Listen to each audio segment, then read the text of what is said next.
అసలు చూయింగ్ గమ్‌ని ఏ విధంగా తయారు చేస్తారో ఈ వీడియోలో చూద్దాం. మొదటగా ఈ ప్రాసెస్ అంతా గమ్ బేస్ అనే ఒక పదార్థం నుండి స్టార్ట్ అవుతుంది. మొదటగా ఈ బేస్‌ని ట్రీ రిజిన్ నుంచి తయారు చేసేవారు. ఇప్పుడు అది సింథటిక్‌గా అయిపోయింది. అంటే ప్లాస్టిక్ మరియు రబ్బర్ నుంచి తీస్తున్నారు. ఈ గమ్ బేస్‌ని ఒక మిక్సర్‌లో వేసి కలర్ అండ్ ఫ్లేవర్స్‌ని యాడ్ చేస్తారు. మెషిన్ మిక్స్ చేయడం స్టార్ట్ చేసే ముందు గ్లూకోజ్ సిరప్‌ని స్వీట్‌నెస్ కోసం కలుపుతారు.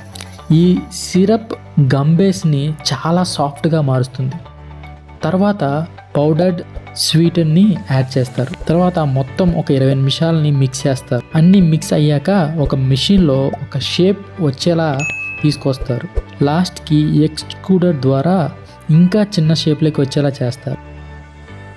ఇలా వచ్చిన బబుల్ గమ్ని ఒక లాంగ్ ర్యాప్గా చేస్తారు. తర్వాత హీట్ చేసి వెంటనే కూల్ చేస్తారు. ఇంకా లాస్ట్ ఇంకేముంది, ప్యాక్ చేయడమే. సో ఈ ప్యాకింగ్ కూడా చాలా ఫాస్ట్గా ఉంటుంది.